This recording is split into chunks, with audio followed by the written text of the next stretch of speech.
अभी एक ऐसी न्यूज़ आई है जिसका असर शायद आपकी सैलरी से भी ज़्यादा आपके मंथली बजट पर पड़े।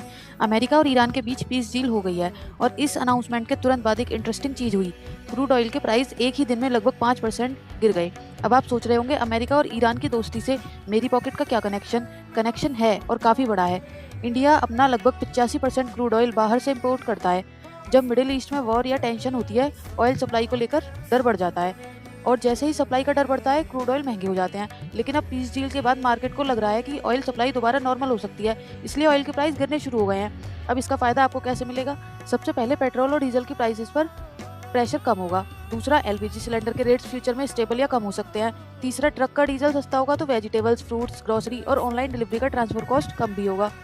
यानी इन्फ्लेशन पर प्रेशर कम पड़ेगा और जब इन्फ्लेशन कंट्रोल में रहती है तो आरबीआई के लिए फ्यूचर में इंटरेस्ट रेट्स कम करने का भी आसान हो जाता है। एक और इंटरेस्टिंग चीज, पीस डील की एक न्यूज के बाद इंडियन स्टॉक मार्केट में भी पॉजिटिव क्लोज हुआ है, क्योंकि इंडिया जैसे ऑयल इंपोर्टिंग देश को डील से डायरेक्ट बेनिफिट मिल सकता है।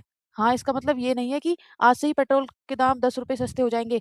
पेट्रोल और एलपीजी के प्राइस गवर्नमेंट पॉलिसी, टैक्स और ऑयल कंपनीज पर भी डिपेंड करते हैं। लेकिन अगर ये पीस डील टिकी रही और क्रूड ऑयल के प्राइसेस नीचे ही रहते हैं तो उसका फायदा धीरे धीरे हर इंडियन के मंथली बजट में दिख सकता है।